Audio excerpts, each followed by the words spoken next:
All right, welcome back to the 1957 Johnson 18 horse. Um,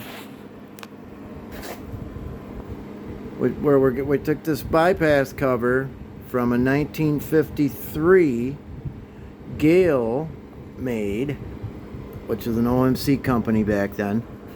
But it was a 12 horsepower. It was called a Brook Lure. It was built on the 15 horse power head, and it was tuned down to a 12 horse. But the 1953 had this bypass cover on the top, and then a regular one that looked like that one on the bottom. But it had the difference being these two holes are present in this one from the Brook Lure 12 horse, and they were already tapped out, but then they had a plug in here, a threaded plug. I couldn't get it out, so I drilled it out from the back side, and then I was able to get it out the rest of the way.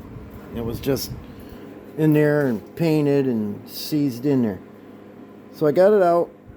I got it installed. I reused the gasket, and I used some Permatex number 2 non-hardening.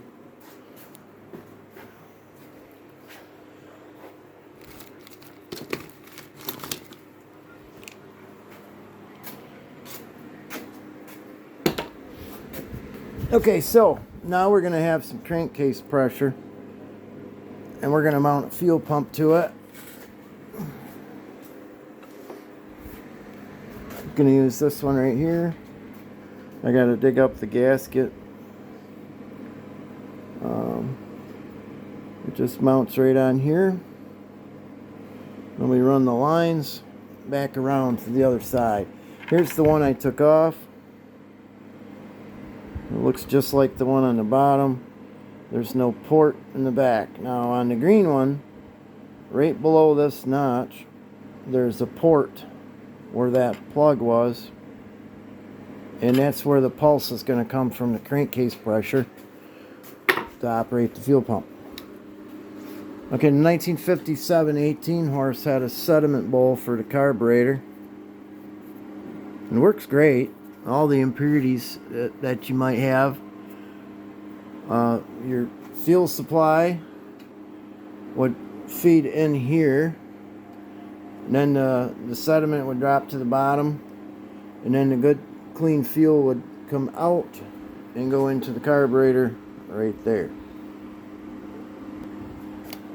Okay, and then with the pressure tank, there was another, your second line would hook to that right there.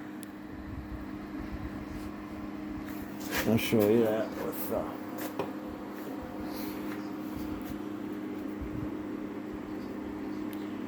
that's what the second line was for. Basically, it's a fuel pump, but it goes into a pressure tank rather than a fuel pump. I mean, essentially that's what it is. When you push this button on a 2-line pressure tank, you're not pressurizing the tank, you're just pushing fuel to the carburetor to get the motor started. And once the motor's running, it remains pressurized by this right there. Now we're going to take that out now and plug it. And I think I bought this. I think the threads will work. I bought these before because I've done this already. I'll get that out of there.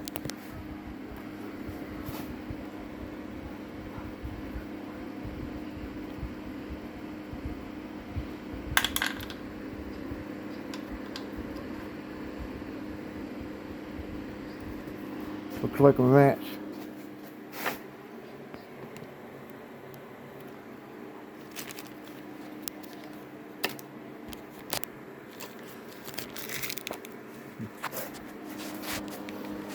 Gotta shut you down for a second.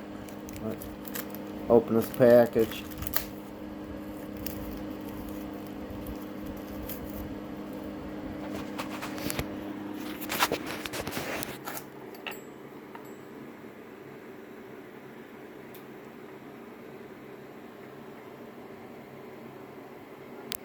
I believe that's a match. Getting it in there and started is gonna be another thing. I can reach it, but I can't twist it once I get it there.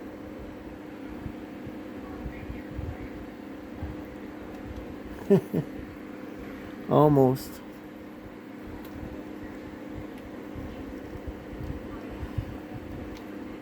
The Gale motors pop up on Marketplace quite often where I'm at.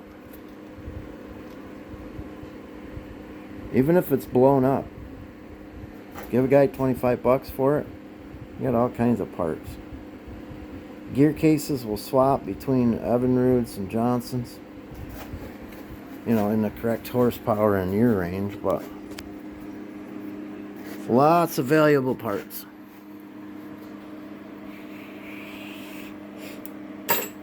Trying to get that started.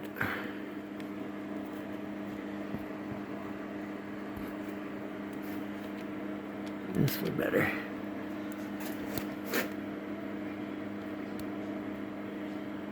There's not a whole lot of room. Get my hand in there.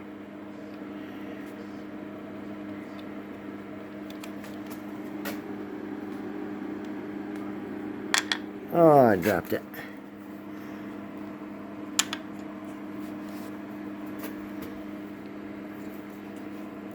I gotta get the Splice app so I can stop these videos and start them again.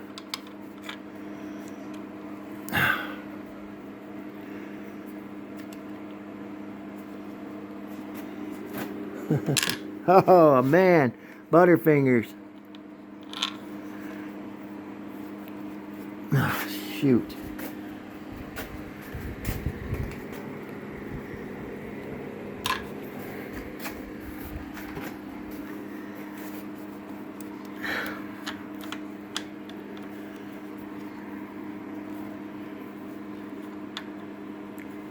Put in the comments what I'm doing wrong, please. I look forward to it every night. Any suggestions on how to clean my shop, too, are greatly appreciated. I think it's funny.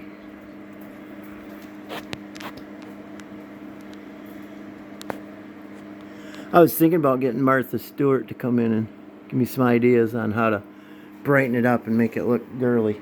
Nice and straight and clean and all that. But she was busy. Okay, now I gotta find the right size wrench for the plug. I finally got it started. Anyway, that's how you gotta get that plug. You can buy that at your local hardware store. Let's see, what was it?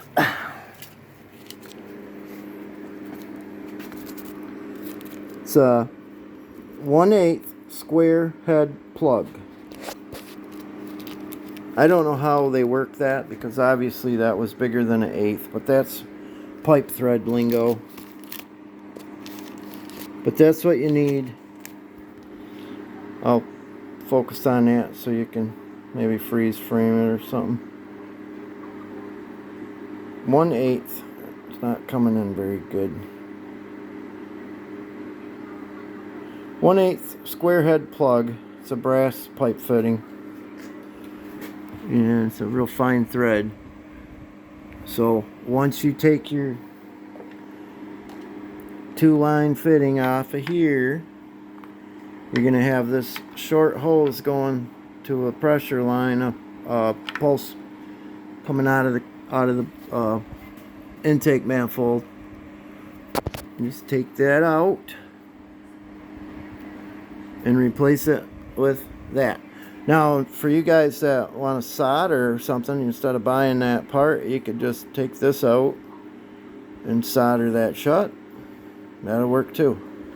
I've seen some guys, and even these guys that sell them, like the one guy that everybody's crazy about, he sells them. He sends you a little 2-inch piece of rubber fuel line and a random bolt you're supposed to just screw in there. And I suppose that probably doesn't leak any pressure, right? Well, I like to do it a little bit cleaner than that, so we'll go like this. And so now your fuel supply from your fitting, from your tank, you know, your fitting that's going to go to your tank, that's going to go up through this hole in the bottom, right down there, and it's now going to come to your sediment bowl. And then your feed to the carburetor is going to come off this line and stay the same. So I'm not even going to take that one off at all.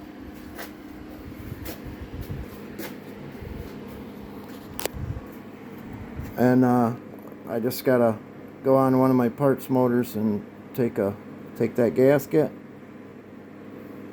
and hook that to there. Then I got to go on one of my parts motors and get a 2-line connector. And this mounting setup, this hole, this D-shaped detent is the same. So you can take your newer fitting and put it right there and run your bolt up through the bottom, and it'll mount just like it was always supposed to be there. Nothing looks out of place except for the green. Green means go, right? So we're going to say, well, we painted it green because it's going to go now. Okay, that's about all we got. If you guys have any questions, unless it concerns cleaning my shop, because I don't know anything about that. You sense any sarcasm? That's all there is to it. Just got to find yourself like an old OMC made Gale products Sea King motor around a 12 horse, and get yourself this part here, put her on, get yourself a $20 fuel pump, or you can buy the $100 one, whichever you want, or take it off another parts motor. That's all there is to it, and it's going to run like it was designed, because this block is this is a 57, so in 1959 or 60, this very same block, they started putting that on and they painted it the right color. They got rid of the 2-line pressure tanks, so there's nothing cobbled about this. Those flat adapter plates don't look anything like this in the back. And this directs fuel. This is how fuel is directed in there. It makes a big difference. Putting them flat plates on there is garbage. Don't do it. Thanks for watching. You can buy a parts motor cheaper than that $100 and some odd ridiculous thing with a 2-inch rubber hose and a bolt to plug it off and a flat piece of aluminum. You don't want to do that. Do it like this. Thanks for watching.